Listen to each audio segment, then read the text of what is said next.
Merci de votre fidélité à Gale Afrique Télévision. Bienvenue à suivre ce journal des 13h. À Laïn, des affrontements ont éclaté ce week-end dans la localité de Muhola, territoire de Lubero au Nord Kivu, entre la coalition des FARDC et de l'armée ougandaise.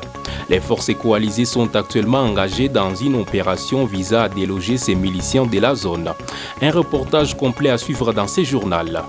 Toujours à Laïn, le porte-parole du gouvernement congolais Patrick Muyaya a déclaré depuis Osaka au Japon que l'accord entre la RDC et les Rwandais ouvre la voie à un retour de la paix. Nous les suivrons dans ce journal. La République démocratique du Congo célèbre aujourd'hui son 65e anniversaire d'indépendance. Les festivités se déroulent dans un contexte marqué par des défis sécuritaires persistants dans l'est du pays et une crise politique.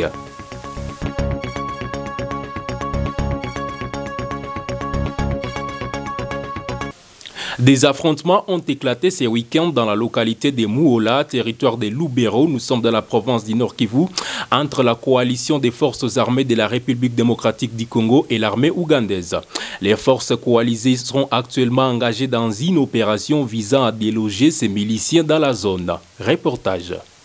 Le combat ont repris avec intensité ce week-end à Muhola, dans le territoire de Lubero au Nord Kivu, opposant la coalition des forces armées de la République démocratique du Congo FARDC et de l'Uganda People's Defense Force UPDF à un groupe Mai Mai.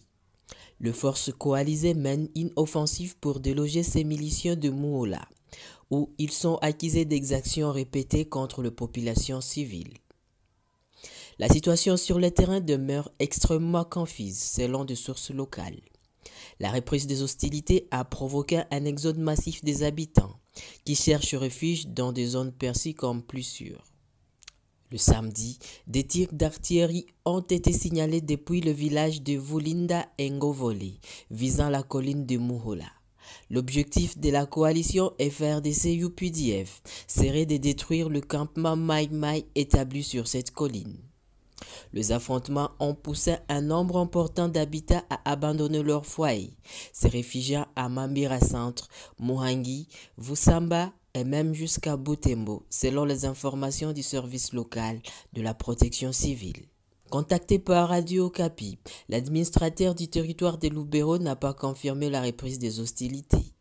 Pour rappel, la coalition FARDC-UPDF avait déjà lancé un assaut contre ces groupes Mai Mai le jeudi 26 juin, ciblant leur position sur la colline Muhola et l'axe Byambwe-Masingi. Depuis lors, plusieurs villages sont déserts, laissant craindre un impact significatif sur le prix des denrées alimentaires sur le marché de la région. La ville de Butembo, notamment, dépend fortement des produits vivriers provenant de cette zone de combat. La situation pourrait donc rapidement s'aggraver si l'insécurité persiste. Le quartier Kindia à Bunia salue l'action du commandant des opérations et du gouverneur militaire de l'Ituri. Lors de sa marche d'endurance et d'inspection des travaux des voiries ce samedi, les habitants ont exprimé leur satisfaction quant au respect de ses engagements à Ituri. Reportage. Le gouverneur militaire de l'Ituri, le lieutenant-général Luboyanka Chamadjoni, a entamé sa traditionnelle marche d'endurance physique à travers les principales artères de la ville de Bunia, du rond-point Kappa en passant par le boulevard de Libération jusqu'au rond-point Manzoudou. En toile de fond, inspecter l'état d'avancement des travaux de modernisation de la voirie entrepris depuis l'instauration de l'état des sièges. C'est au quartier Kindia, où des artères ont été récemment asphaltées, que le gouvernement militaire a marqué un arrêt significatif. Ici, dans ces quartiers populaires et emblématiques, les efforts de modernisation des infrastructures en cours dans la ville de Bunia sont remarquables. Par conséquent, les habitants ovationnent le gouvernement militaire pour ses actions de paix et l'élan de développement.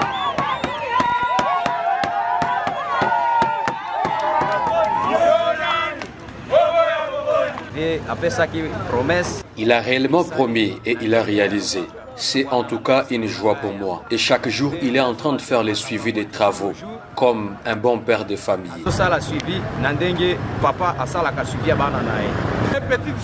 Il y a des menteurs qui ont parlé ici de la petite Suisse.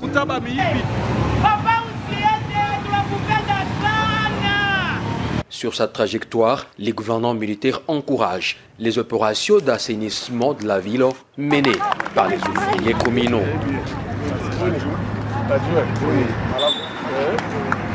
Le chef de l'administration militaire de l'Ituri a lancé un message fort à ses administrés. Ils n'en reviennent pas. Ça nous donne l'honneur, le respect. Donc, éduquer la population. C'est le plus beau cadeau que vous pouvez me donner. À travers ces actions concrètes de développement entreprises, sous l'état de siège, la ville de Bunia, chef-lieu de la province de l'Ituri, se métamorphose chaque jour, conformément à la vision du chef de l'État congolais, Félix Antoine Tshisekedi Tshilombo.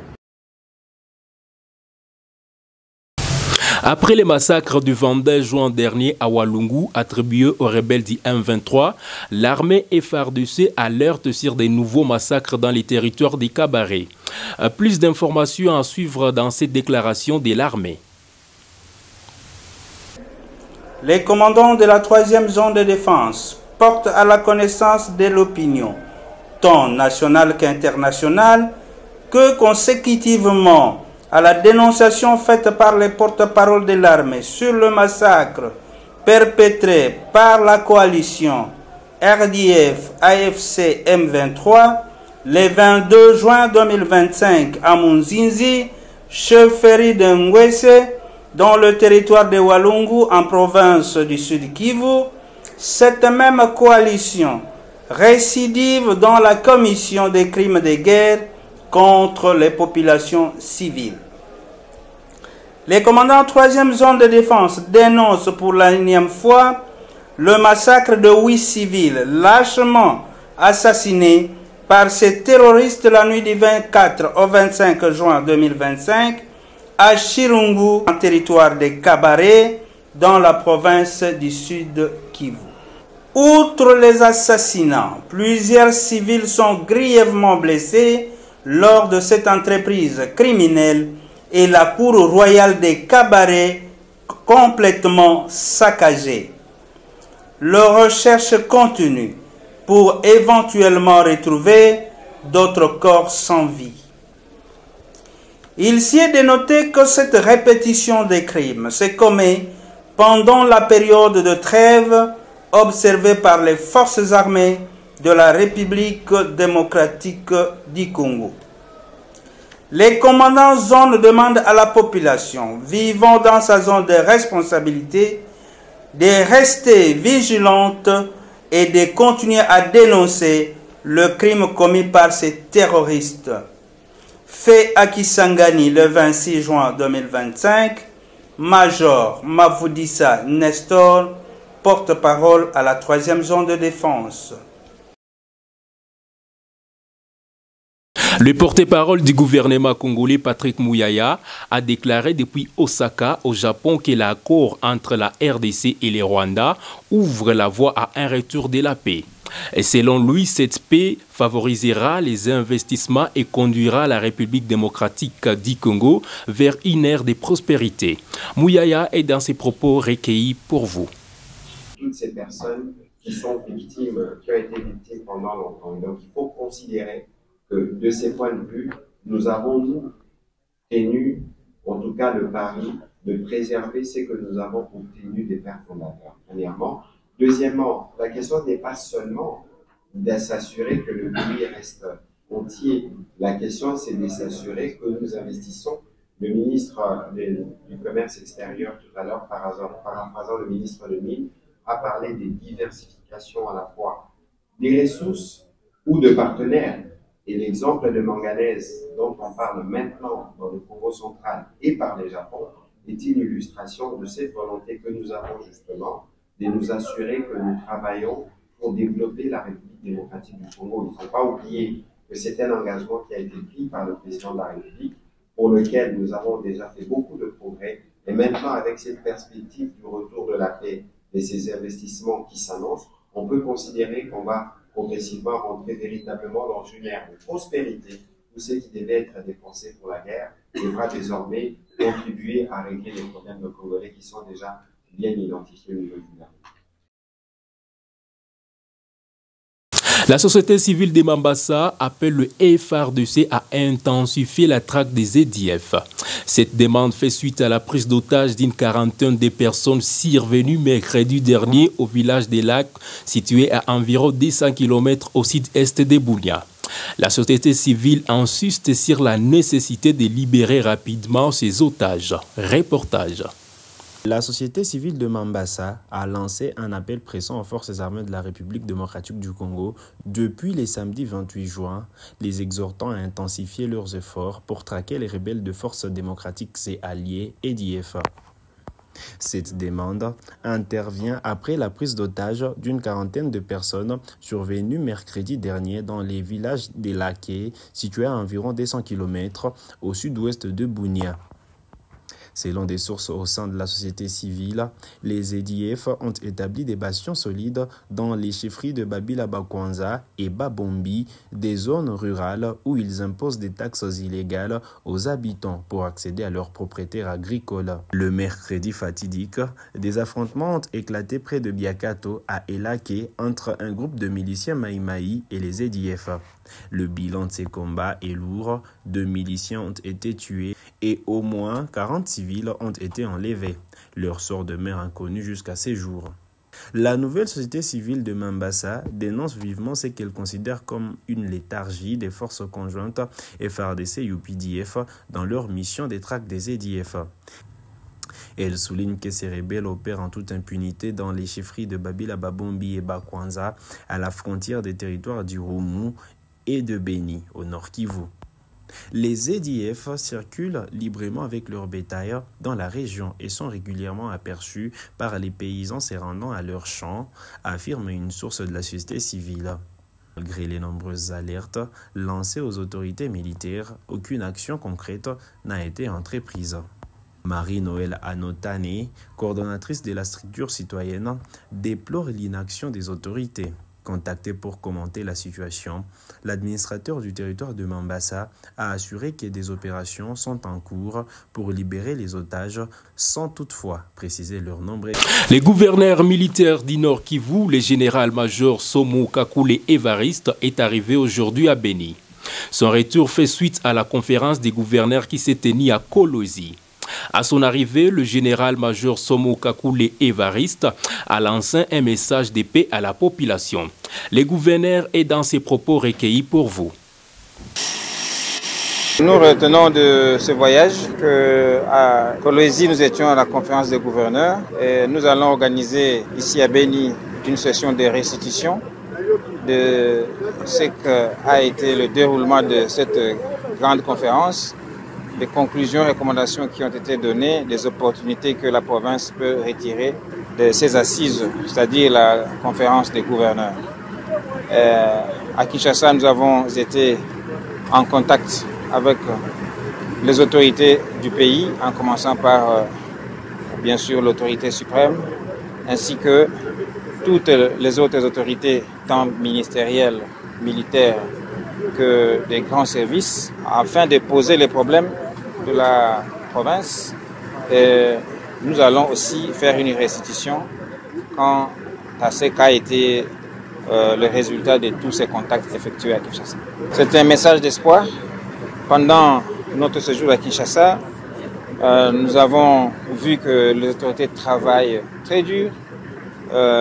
L'aboutissement de ce travail, c'est l'accord de paix qui a été signé pas plus tard qu'avant-hier à Washington. Et donc cet accord est porteur de beaucoup d'espoir pour une province comme le Nord Kivu, qui est l'une des provinces les plus sinistrées de ce pays. Donc nous sommes là pour livrer ce message de paix, ce message d'espoir, mais aussi de résilience et de vigilance qui continue.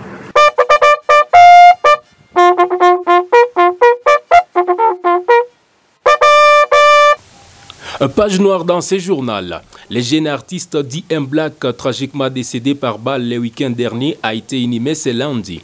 Il repose désormais en paix. Ses amis, sa famille et ses proches l'ont accompagné à sa dernière demeure. Paix avant l'enterrement, un hommage vibrant a été rendu à l'artiste disparu. Vêtu de noir et blanc, ses amis et connaissances ont chanté en mémoire de leurs frères. La rédaction de la télévision panafricaine présente toutes les condoléances à la famille. Et enfin, la République démocratique du Congo célèbre aujourd'hui son 65e anniversaire d'indépendance. Les festivités se déroulent dans un contexte marqué par des défis sécuritaires persistants dans l'est du pays et une crise politique. Le gouvernement appelle à l'unité nationale face à ces enjeux.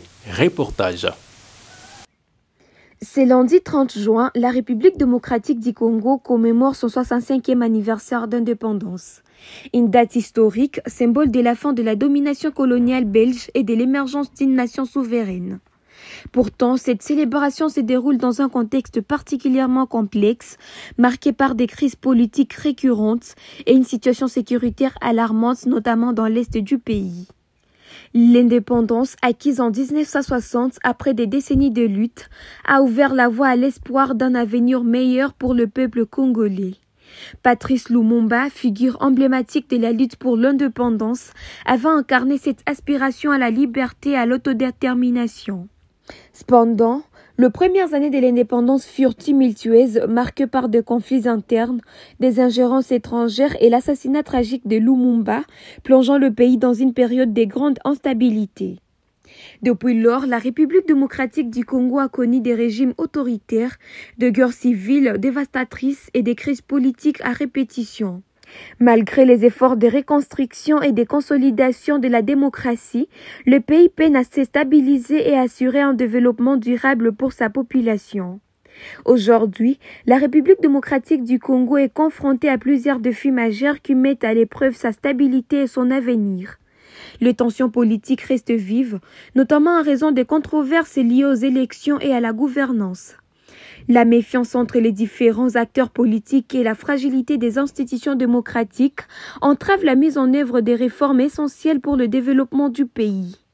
La situation sécuritaire dans l'est de la République démocratique du Congo reste particulièrement préoccupante. De groupes armés tant nationaux qu'étrangers continuent de s'aimer la terreur, de piller les ressources naturelles et de commettre des atrocités contre la population civile. Les conflits ont entraîné des déplacements de millions de personnes et a créé une crise humanitaire majeure. Malgré ces défis, la célébration du 65e anniversaire de l'indépendance est l'occasion pour le Congolais de se souvenir de leur histoire, de rendre hommage aux figures qui ont lutté pour la liberté et de réaffirmer leur attachement à l'unité nationale. Cette commémoration est également un moment de réflexion sur le progrès accompli et les défis qui restent à relever. Il est essentiel que les acteurs politiques, la société civile et la communauté internationale travaillent ensemble pour trouver des solutions durables aux problèmes auxquels la RDC est confrontée. Le 65e anniversaire de l'indépendance de la RDC est un moment de célébration, mais aussi de réflexion et d'engagement. En surmontant les défis actuels et en travaillant ensemble pour construire un avenir meilleur, le peuple congolais peut réaliser les rêves d'une nation prospère, juste et démocratique.